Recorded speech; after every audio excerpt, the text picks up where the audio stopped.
Going to go ahead and get started. So guys, if you don't know what's going on, this is my first live call.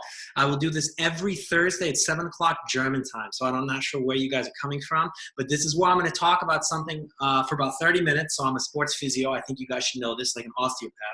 And I'm going to go into some stuff regarding a program that I have that I call Broken to Bulletproof. And basically through that, I'm going to talk about either movement science, rehab, nutrition, sleep, and something very important. Today I'm going to talk about how we cannot get sick, actually. So I'm 37 years old, for people that don't know that, and I have not been sick in literally over 2.5 years now. And within those 2.5 years, I'm in Germany, so we have a bunch of snow outside. I am sitting in basically the snow, meditating, doing the Wim Hof stuff. I'm sitting in ice baths, and I'm still not getting sick. So a lot of people are really, I don't know about where you guys are all coming from, but many people are sick here right now, including my girlfriend. And I yet am doing all this stuff on top, and I'm not getting sick. And the thing is, which is kind of like the hero's journey, if you will. Here, I'm going to move you guys here because I think that also works. All right, cool. So that's a bit better. So I think what's very interesting is when I first came to Germany, I was living in Egypt for 5 years. And I came to Germany about, 6 years ago now. And when I was in Germany, I was traveling around the world with a top junior tennis player as a physio. And I didn't get sick. So I have to keep waiting to you guys to do this. So as I was in Egypt, as I was in Nigeria, as I was in South Africa, I was traveling everywhere. And I was never sick, which I thought was interesting. So obviously I had some food stuff and issues like that. But my actual catching the flu and all of that, I never had a problem. And for being in Abuja, Nigeria, and literally traveling to South Africa, all over the place, and the schedule that we kept, I never thought twice about not being sick because weather was warm, I ate healthy, whatever. But then when I came to Germany, I started getting sick, and I got sick quite often. So right away, I started thinking, okay, why now am I getting sick? From, Nigeria, Egypt, traveling around the world, Florida, Arizona, everything I've ever done. I was really often not that sick. And then in Germany, which is a first world country, very wealthy country, very nice country, I found myself getting sick a lot. And I should also say very clean country, because if you look at some of the countries I previously listed, they're definitely not first world countries. You're dealing with more bacteria, you're dealing with whatever. And yet I was still never sick. And in Germany, I was sick quite often. So unfortunately, when I started getting sick, I went to one of the clubs, the sports clubs. I was working at doctors. And, instead of really using my common sense, when they told me right away to get on an antibiotic, I didn't even think about it, because I had been actually sick at this point in time for 3 or 4 weeks. And so I said, okay, you know what? I'm sick. I'll take the antibiotic. Not a problem. Took the antibiotic, and then I guess kind of got better 7 days later. But what is interesting with the antibiotic is I actually ended up getting sick again about 3 weeks later. Now, for anyone watching, you guys should think about the last time you took an antibiotic when you're sick. For many of you, it might be quite often. Hopefully by now we've learned that that's not a good idea, so it's not been us. But if you were sick last time, you took an antibiotic, think about what happened 3 to 4 weeks later. Most likely you got somewhat sick again. You got a bit of a cold, your nose started running, you didn't feel that great. You weren't as sick as you were before, but you definitely got a bit sick again. Well, the reason that is that it has to do with the gut microbiome, and that is what I'm going to get into here in a second. But I'm going to go back to my story a little bit within what happened to me. So I got sick. I took the antibiotics. I felt a bit better. I realized 3 or 4 weeks later I got a little bit sick again, but it was okay. I went back to work. I was working with a club. I was outside quite a bit. The weather was always changing, which is an important point in this story, because I'm going to go back to the weather always changing and tell you what I really think. But the weather was changing. It was raining. It was sunny. I was getting wet. I was always kind of, 1 second. I'm going to let somebody in. All right. So Charlie, what's going on? Guys, I want to break for a second with the Zoom here. I got someone that just joined. So Charlie, I believe you can hear me. If you need to unmute yourself, go ahead. I'm just going to go ahead and keep lecturing. I've got people on Instagram right now. I'm talking about funny enough, was a great subject for you, how I was always sick when I was actually in Germany, but not other places. So when I was in Nigeria, South Africa, traveling around the world with the top junior Cream Hossein, I was never sick. And then when I came to Germany, first world country, very nice, good food, clean, whatever, I started getting sick all the time. So I'm doing a recap here, boys and girls, sorry. And when I got sick all the time, I didn't really think about what I was doing. And one of the doctors offered me an antibiotic. And I said, okay, you know what? I've been sick 3 or 4 weeks. That's fine. I take the antibiotic. It's not a big deal. But what I realized, and what you might, Charlie, realize after you've taken your antibiotic, is that 3 to 4 weeks later, maximum, you're going to get a bit sick again. You're going to get something in your throat. You're going to get sore muscles again. You're going to kind of catch the cold that you had before you were actually sick. It won't be nearly as bad, but it will be something. And I'm going to get into the reason why in a bit. So, whoops, someone's coming in, sorry.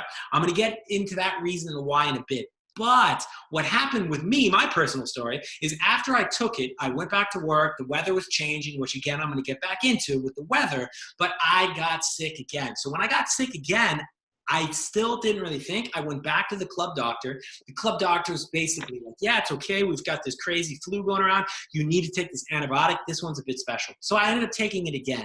Well, this cycle kind of started going like, I would say, God, for about probably 2 years on and off. And then I started finding myself even getting almost somewhat sick in the summer. And every time I was given the antibiotic, I think this was like 3 or 4 times, which is unbelievable that I didn't even think about this. I would always realize that not only would I get sick 2 to 3 weeks after, but always just a bit, like not full on like it was before, I would kind of catch the cold, get a stuffed up nose, body would ache, whatever. But as I started getting sick and as I started taking the antibiotics, so from the first time to the second time to the third time, I realized that my flu, the sickness itself, actually kept getting worse until finally the last time I was lying in bed, I was sleeping, and I actually basically like started hallucinating. And I was like, okay, this is ridiculous. I'm 30 years old at this point in time. I should not be this fucking sick. I'm a physio. I studied sports medicine. I'm a healthy guy. Why am I getting sick so much? And then I kind of, to be really honest with you, kind of pulled my head out of my ass, and I started realizing, wait a second, why am I taking these antibiotics all the time? And so I said, you know what? I'm not going to take the antibiotics. I had just gone to the doctor again, and obviously he wanted to give me antibiotics. I said, no, you know what? That's cool. I'm not going to do it. And instead I drove to like a Vital store. So it's like stores in Europe and Germany where you can buy just a bunch of like organic natural stuff. And I remember I just went bananas. I bought everything. I bought like, I just all these different like raspberry powders, sorry, Pillsbury is German, and just all this stuff that promised to be like very homeopathic and natural, whatever. And I remember it tasted terrible. It was like berries that were ground down and this and that. And I remember I just put it all into a drink, and I swear to God, this is the truth here. I just drank all of it. And when I drank all of it, I realized for the first time in like, I'd say this is the last time for me being sick. In the last like 10 days, I actually felt some relief, which was interesting because not only was I doing the antibiotics, but I was taking the aspirin, cold and flu. I was taking everything. I really just kind of lost myself. But then when I just was like, okay, you know what? Fuck this. I'm done. I'm going to go to the store. I'm going to buy everything else that's completely organic. It's not, they say it's not going to work. It has nothing to do with being sick. I'm going to give it a shot. When I didn't, I gave it a shot. I drank it. I was like, wow, I honestly thought I felt a difference like in the next 10, 15 minutes for the first time. Now, I just said, okay, that's my brain. That's just me believing in anything. I don't know, but something must be different. Well, what I started realizing was maybe the antibiotics were destroying my gut, which therefore was maybe making my immune system weak. And when I realized maybe this was making my immune system weak, I started doing some research. And the first book I read was The Brain Maker by Dr. Perlmutter. And he started speaking. So he's a neuroscience, I think out of Harvard. He's down in Florida now, and he does a lot of work on the gut microbiome. And he started realizing that our gut actually has its own immune system, and the gut's immune system can make up for about 85% of our overall immune system. So if we destroy the bacteria in the gut, we are basically destroying, if you want to say it, like 85% of our immune system. Now, the funny thing was, in the research that he did, he was curious if the other 15% of our immune system came from the mitochondria. Now, the mitochondria is like kind of the powerhouse in the cell. It is what generates the energy for the cell, if you will. It's what multiplies the cells, for lack of biological terms. But the mitochondria is quite important. We always say that if your mitochondria is screwed, so are you. And if your mitochondria is healthy, so are you. So if the other 15% of our immune system is basically like based with the mitochondria, but the mitochondria is basically formulated in the gut, then you could almost say that the gut is really like our entire immune system. So if the gut is our immune system, so Charlie, I hope you're following along here, because I know you just took some antibiotics. I call you out in front of everybody. But if the gut is our immune system and we take antibiotics that absolutely wipe everything out in the gut, then we have no bacteria in the gut. Well, we now know that the gut is a balance of good bacteria and bad bacteria. So, I mean, obviously, hopefully more good than bad, but it's a balance of bacteria, I should put it like that. So if the gut is a balance of the bacteria and we're taking an antibiotic that is absolutely wiping everything out, well, then we are basically just throwing our immune system, in the can. So then when we take that antibiotic and we're killing the bacteria or whatever we want to say that causes the sickness, sure. But then when we dump all of the good and the bad bacteria out of our intestines, that is basically the gut microbiome. That is basically us losing our immune system. We're putting our immune system so far down that the next time anything comes by our body, we're susceptible to anything. So I think the first big mistake I realized was, wow, that's really interesting. Maybe I should not be taking antibiotics when I'm sick. But if I don't take the antibiotics when I'm sick, how do I get better? So I'm going to go back to that, but I want to go back a few steps. And before I spoke about the weather change in Germany. And I said, I was in all these countries and these developing countries, and I never got sick. Well, when I came to Germany and I started realizing that throughout the weather change, maybe it would rain, I would get wet, I would stay wet for a while, that the weather change was very hard on the body. And I think that is really a simple clue to something that makes a lot of sense. And that is this idea that our immune system, so us as a general public in 2019 now, our immune system is at that point where it needs to become stronger, but it's very difficult for it to become stronger, because every time we have an illness or a sickness or whatever, we're always taking these medications that affect the gut. The ibuprofen, the Sudafed, the Panadol cold and flu, the Tylenol cold and flu. All of these things are going to eventually, they're going to help us with our symptoms, but they're going to, I'm just going to raise this up a bit. They're going to help us with our symptoms, but they're gonna affect the gut microbiome. And we know now if they affect the gut microbiome, we are basically tampering with our immune system. So if we know that these, sorry, someone's just clicking in here. If we know that these things are messing with our immune system, then the question would be, okay, well then what do we do if we're always on this level where where our immune system is here, the normal sickness level is here. So if we have a little bit of stress and our immune system breaks down a little bit, bam, we're sick. And then we get healthy and then bam, we get sick. And then we get healthy and bam, we get sick. Well, when we take the antibiotic and we know that we dump all the bacteria out of our gut, we probably drop even a little bit lower. And that's why once that bacteria or that illness that's going around comes in, we automatically get a little bit of a piece of it, because our immune system has been altered and is basically gone.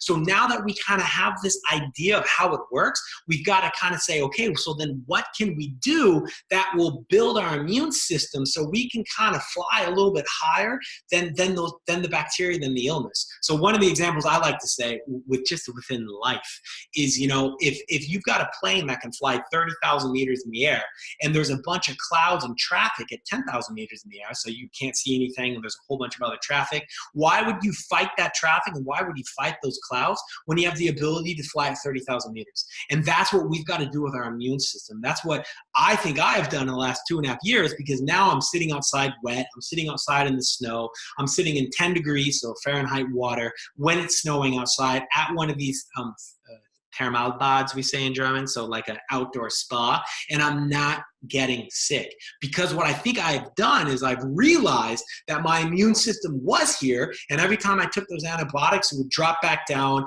and then I would get that little bit of a flu, or it would drop really far down, and I'd get very sick, and the antibiotics were always keeping me at this level here, that what I chose to do was find a natural way to increase my immune system. So the thing is, though, is it goes back to like what our parents always told us: what won't kill us will make us stronger. And this is where in January, this is always a little bit dangerous to start this process of building the immune system, because what I did to build my immune system, obviously there's a bunch of nutritional tricks, there's a bunch of diet things, all of these things are important, but really, as I was asked one time, if I could throw one thing down that I would give everybody to increase, to change their life, that's to add, to optimize their life, is what I was asked. The one thing I would do would say people should not get sick. So Anna, I can never say your name, CrossFit Stuttgart, I love you, sorry, can't say your name. But if I had to say one thing, that one thing, as much as you guys are going to hate it, would be the cold showers. And the cold showers for me were crucial, because remember what I said about what doesn't kill us makes us stronger? Well, for me, when the bacteria, when the sickness level is here, so to speak, and our immune system is always here, but then we have too much stress, we take an antibiotic, we take medication, and our immune system drops down, well, then we're getting sick. So we've got to find that way to bring us up so we don't.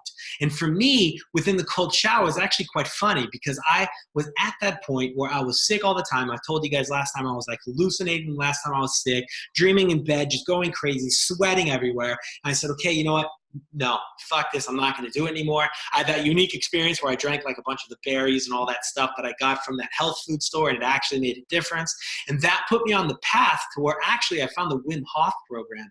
And he was talking about doing these breathing exercises in cold showers. So for me, the cold shower thing was funny, because my immune system, again, was not very strong. Here's me getting sick. Here's the strength of my immune system. So the minute I jumped in, unfortunately, like full gas to the cold shower, remember what I said, what doesn't kill us makes us stronger? Well, my immune system from the cold shower automatically dropped. So when I first started the cold shower process, I was actually sick even more so quite often. But I knew that I think I was onto something, or I thought I was onto something. I had that theory that if I didn't kill myself, which I knew I wouldn't, it would only become stronger. So eventually I would break down my immune system, it would build up. I would break down my immune system, it would build up. Well, eventually, as I would break it down, I would be away from this level of sickness. So it could break down, it could build up, it could break down, it could build up, and I would get myself away from this general sickness that everybody's having. Because my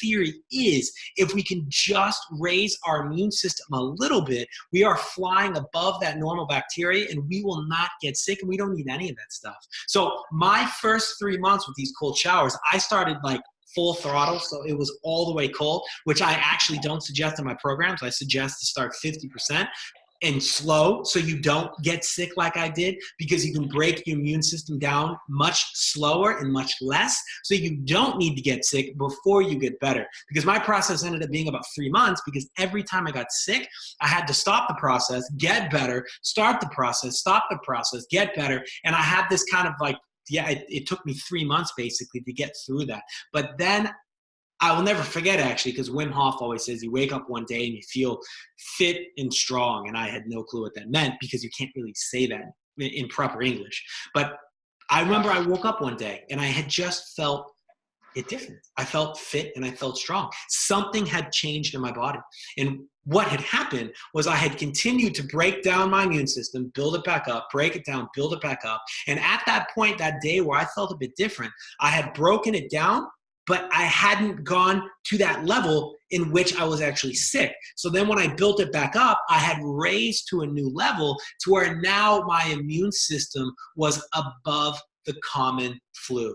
And that is where I've been now. So since that day, about 2.5 years ago, I now take Cold showers every single day, sure, of course. It's not like you have to, it's not a religion. If you don't do it every once in a while, it's fine. Basically, what happens is by doing the cold shower often, your body starts to adapt to it. You realize that you can stand under the water. You're not you're not tensed. You're not fighting it. You're able to breathe, and your body recognizes it as normal. And through that, you are building your immune system. You're moving that plane to 30,000 meters, as I said in my example before. And so I'm flying at this level where all of the sicknesses are here. So if I have a stressful week, or if I have stressful levels of work or whatever, and my immune system drops down a little bit, I am always above that cold area. And I know for a fact, and I can prove it, because right now my girlfriend is sick. Right now she has a cough. I don't want to say coughing in my face as she's sleeping, but I mean, what happens when you have a cough? I'm still doing my cold showers. I'm still working. I'm still waking up at 6. I'm still going late into the evening. I am doing everything as normal. I'm stressing my own immune system with the people that I'm around. My girlfriend is sick. She sleeps obviously in the same bed with me, and I am fine. So I actually had a canker sore on my tongue. And I think that was my immune system breaking down to a certain point where it just said, okay, you know what? You got a canker sore. And that's it. So in 2.5 years, I rarely really don't even get headaches or anything like that. I have a canker sore, and I've had it for a week, and it's basically gone. So I don't take ibuprofen. I don't take antibiotics. I don't touch any of that bullshit. It's snowing outside. I sit outside in my boxers, in my swimsuit. I sit in cold water. I basically do everything that should make me sick, and I don't get sick, and everybody else that's not doing any of this stuff and doing everything they should be doing does get sick. So today lecture is basically just about that. So now if you guys have any questions, I want you to answer them. And if not, I've got a few people that wrote in that wanted me to talk about a few topics. I actually forgot to print it, so hopefully I can memorize it or remember it. So if you guys want to have any questions, Charlie, I think you're the only one on Zoom today. I think everybody else got caught up. So hopefully you can hear me. Charlie, if you have any questions, dude, let me know. I think you unmuted yourself. No? Charlie, can you hear me, man? Yeah? Yeah. Okay, cool. Perfect. So it's actually working. So Charlie, if you have any questions, let me know. I just does anyone take flu shots? What's that? Does anybody take flu shots? Flu shots. You know, that's an interesting question. So the question was, does anyone take flu shots? And, you know, I think there's a lot of research out there for and against it. And I think also with like vaccines and all of that stuff, I'm not super educated on the flu shot stuff. In Germany, many people take it. But what I think is, just the overall, what would you say, biology of a flu shot would be that they're giving you a dead strand of what they think the major virus or whatever is going to be for that winter season. But we know that there's so many strands of the flu that, you know, my father's a doctor, so I used to talk to him about this too.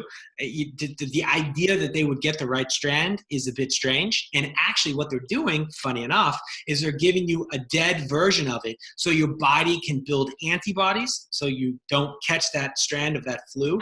But basically the antibodies is your body breaking down, building something back towards it so your immune system increases.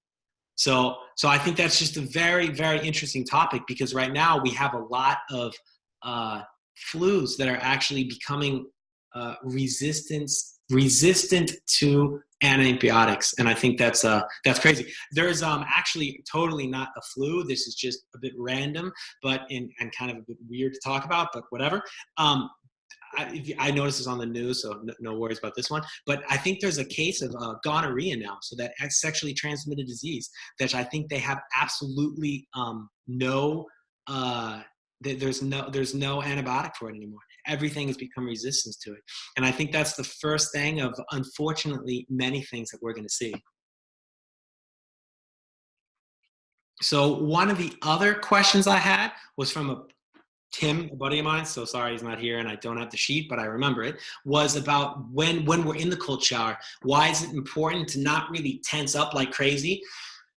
try to relax and let the water hit us. And that's actually kind of a really cool and actually simple answer. And it deals with our nervous system. So we have two nervous systems. One is called the sympathetic and one is called the parasympathetic. We don't need to get too like anatomical here, but it's a bit backwards, funny enough. The sympathetic nervous system is your fight and flight. So you would actually think with the name sympathetic, it would be like the nice one, but it's not. The parasympathetic is that one. And when we go into panic breathing, the panic breathing often comes from our chest, which is not what we want. We would want it from the diaphragm. So as we breathe air in, we should feel our stomach getting fat, not our lungs filling up with air. And when we're in this panic breathing, not only are we taking shorter breaths, but 99.9 times out of 10, we're not breathing from the diaphragm. So when we're in that water, from a parasympathetic, sympathetic approach, we would want to really relax ourselves because that would allow proper mechanical breathing, which would then keep us in our parasympathetic nervous system, which is important for our overall health of our body and nervous system.